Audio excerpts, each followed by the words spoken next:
Hey there, Philos here. This video is going to be on a strategy to power level legendary gems, and the strategy is going to be useful to take advantage of augmenting ancient items, utilizing the option to empower greater rifts.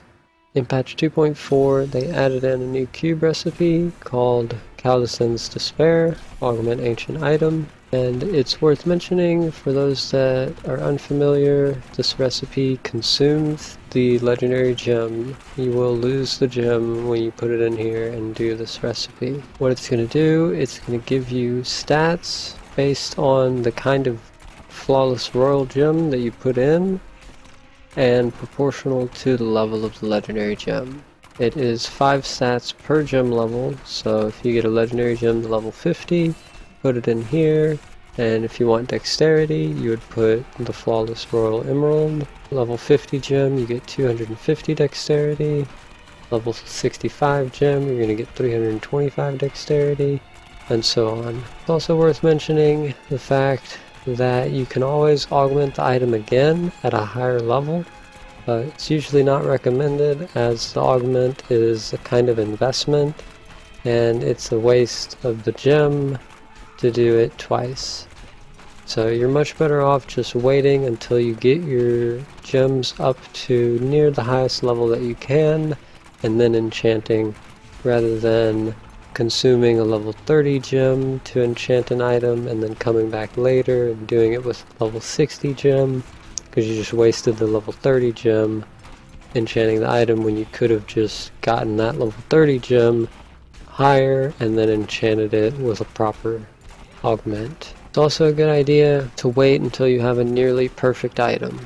That way you're not going to find a replacement. You don't have to come back and enchant a new item that's a slight upgrade. Those are just a few things to keep in mind whenever you're doing this, whenever you're deciding what level gem to do it with and what item to put it on. This is going to be extremely beneficial to amplify your primary stat, which is going to increase your damage potential significantly. Now for the gem leveling portion. This is also new in patch 2.4, the empowering of the rift. So at the cost of gold, you have the option to empower the rift.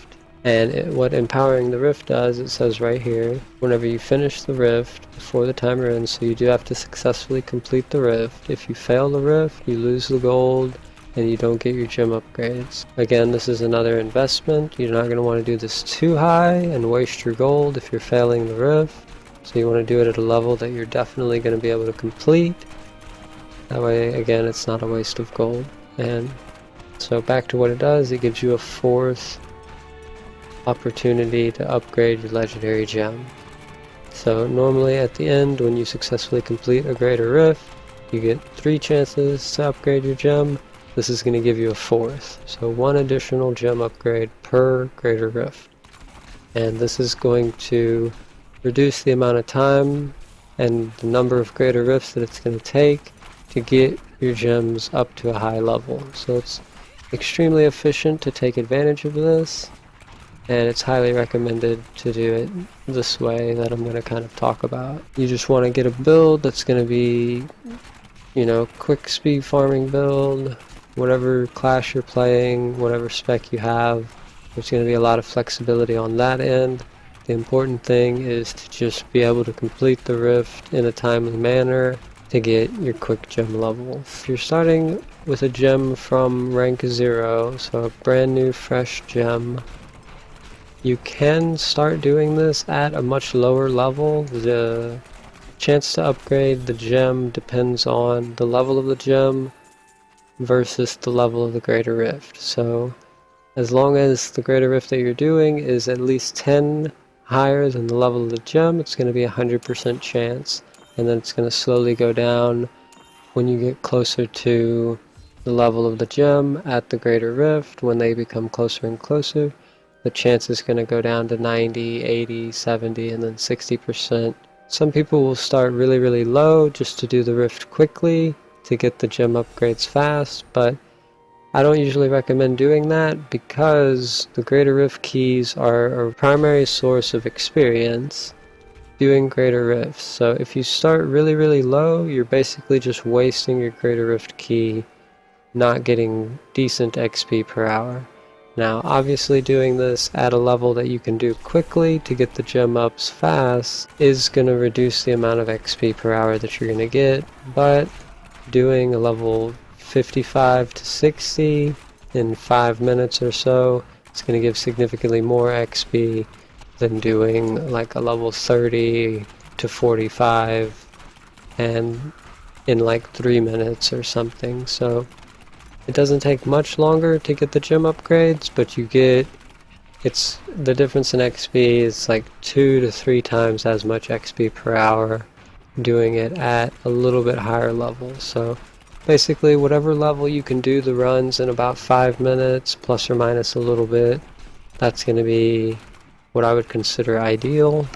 That way you're not wasting all your keys, not getting experience. Now I want to just quickly mention on, if you're not familiar with how to get duplicate gems, because as I mentioned earlier, augmenting the item is going to consume the legendary gem, so it's important to be able to get multiples of the gems and extra of gems. So it's very simple. The way to do this is you just put your legendary gems on a different character, and when you complete the greater rift, as long as you don't have a gem, whatever gem you want, on the character or in the inventory, you're going to get that gem at the end of the greater rift. So usually I do this with gems that are considered my primary gems, so the gems that I use with my main setup to farm. So for me on a demon hunter, it's like Bane of the Trapped, Zay's Stone of Vengeance, and Teguk, and then Bane of the Powerful as well. So these are like the main gems that I use on my demon hunter for most farming. So that's how you get multiples of gems. Now we're going to go back to talking about the power leveling of the gem process. You do the greater rift, at the end you're going to get the 4 gem upgrades, and you basically just repeat this process until your gems are within the 10 to 5 ranks of the greater rift that you're able to speed farm. And you can do this solo, you can do this in a group, doesn't really make a big difference on that. If you do it in a group, you're going to be able to go a little bit higher, you're going to get a little bit more XP per hour, so it's slightly better to do it in a group. But again, the primary focus here is just leveling the gems to enchant your gear, to augment your ancient items, to get the additional primary stat quickly. So that's the strategy to level the gems. Now I'm going to talk about strategy to pay for the cost of empowering the rifts. So obviously if I sit here all day and I'm empowering rifts for hours on end, I'm going to run out of gold very quickly. You can see here at level 65 it's 200 million gold, and at level 60 it's 130 million, and then as you go lower it becomes cheaper. Level 55 is 80 million. So this is another thing, you have to kind of use your own discretion, decide what level do you want to start at, how much gold do you want to spend for each rift. It's kind of a trade-off in the XP. You can save a little bit of gold, but you lose a little bit of XP per hour. You gotta kind of compromise and find a happy medium depending on the player and the level of progression. This is subject to change. So again, just kind of use your own judgment to make that decision. I usually don't like to go any lower than 55 to start. 80 million is not too much gold, and then you can kind of work your way up from there. 60s, again 100 million gold. So it's not terribly expensive, but you are going to burn through your gold quite fast. So that's the idea with leveling your gems fast. It's going to be a really efficient way to level up your gems quickly. And the issue with doing this is if you keep doing this for a few hours, you're going to run out of gold very quickly. And you can see here I have 5 billion gold, which is quite a lot. But if you just do this, like I said, for a few hours, you're going to drain down that gold. So a good way to get your gold is going to be not only just running Torment 10 with the standard Boon of the Hoarder, Avarice Band type combo, but specifically the best, like the most gold per hour possible is vault runs with the puzzle ring. So now I'm going to switch over to my gold find character, and I'm going to kind of walk you guys through my little gold find setup. And you don't have to do exactly what I'm doing here for the gold find setup. There's going to be a lot of different variations, and there's a lot of flexibility in terms of the gold find set, but there's going to be a few things that are going to be kind of standard across the board. Pretty much all classes are going to kind of want to do very similar things, and that is basically just stack a bunch of gold find gear. And you do need to be able to kill stuff, because we are going to be doing the vault run on Torment 10, because you get the most gold on Torment 10. You're going to need to be able to kill stuff. So we have the puzzle ring here, and this is why it's important, if you find puzzle rings, definitely hold on to them. And when you have some downtime, maybe you can't find a group to do XP runs, or you're just bored and you want to get some gold, you need the gold, this is going to be the most efficient way to farm gold to empower your rifts. And just quickly, I'm going to show my setup here. So I have the green gem in the helm for the gold find, right? And then I've re-rolled gold find on all of my items, the secondaries, for gold find. Some of them landed with gold find, some of them I had to re-roll the gold find, but I do have gold find on pretty much every single item, with the exception of my weapon. And this is going to be important for maxing out this gold find. So you can see here I have 16,000% gold find. And the difference between a non-gold find setup and a gold find setup, each goblin run is I've been getting 300 to 500 million gold per run. Depending on if you find a gold goblin, you're going to get a lot more. If you don't, it'll be a little bit less. But not having gold find gear on, or a gold find setup, you're only going to get like 100 million per run or something. So it's quite nice to just stack on that gold find. And some good necklaces is Kimbo's gold. There's another one, I believe it's Squirt's necklace. There are necklaces that have up to 100 gold find, so you're going to want to take advantage of one of those necklaces.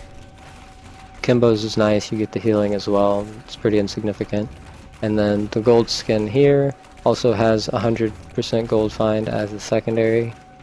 So I'm using the ring of Royal Grandeur in the cube to open up the slot for the gold skin while maintaining my 6-piece set here.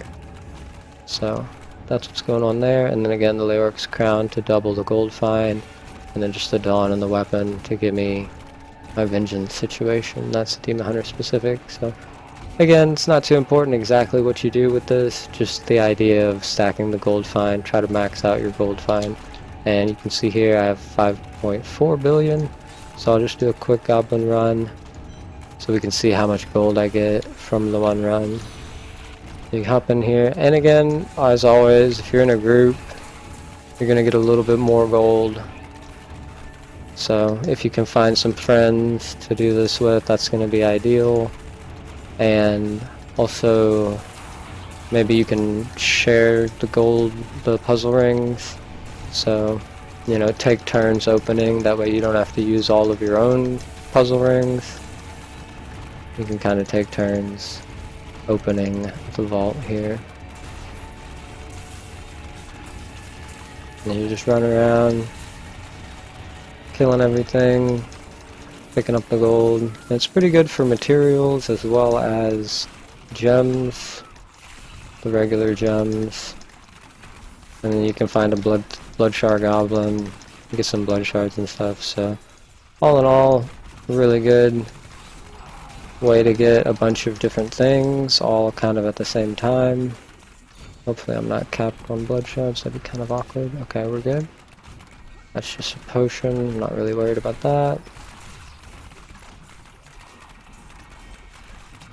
So far I'm at like 200 million gold. And we still got a little bit left here.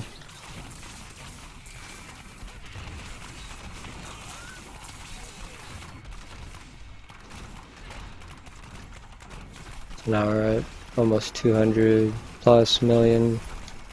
And then we kill greed here. And for the Demon Hunter, the Shadow set is really nice for doing these runs, because you just basically kill the guy here in just a few hits. and my setup is really suboptimal. I don't have legendary gems. I'm just using some random level 1 legendary gems. So, could be a little bit faster if I was a little bit more optimized, but it's really not that important. As long as you have the gold find, that's all that really matters.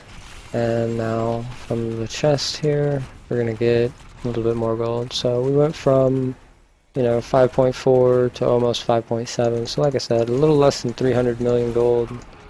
And if you find a gold goblin or two, you can get, I've gotten up to about 500 million gold if you find the gold goblin in the vault. So really good way to get the gold very quickly to pay for empowering your rifts, and this is going to help you level your gems very quickly.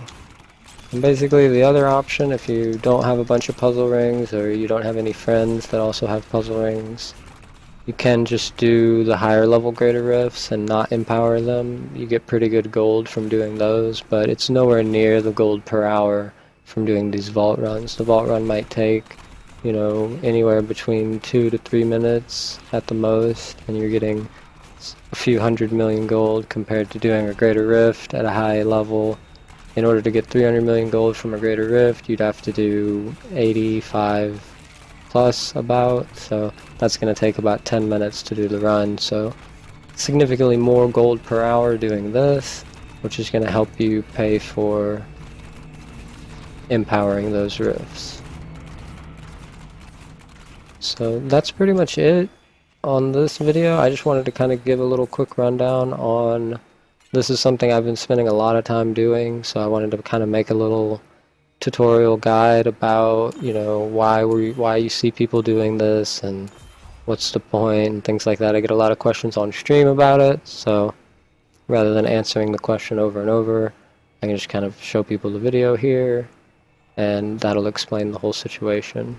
So hopefully I didn't forget anything important. I feel like I pretty much covered everything. All the really important stuff should have been touched base on.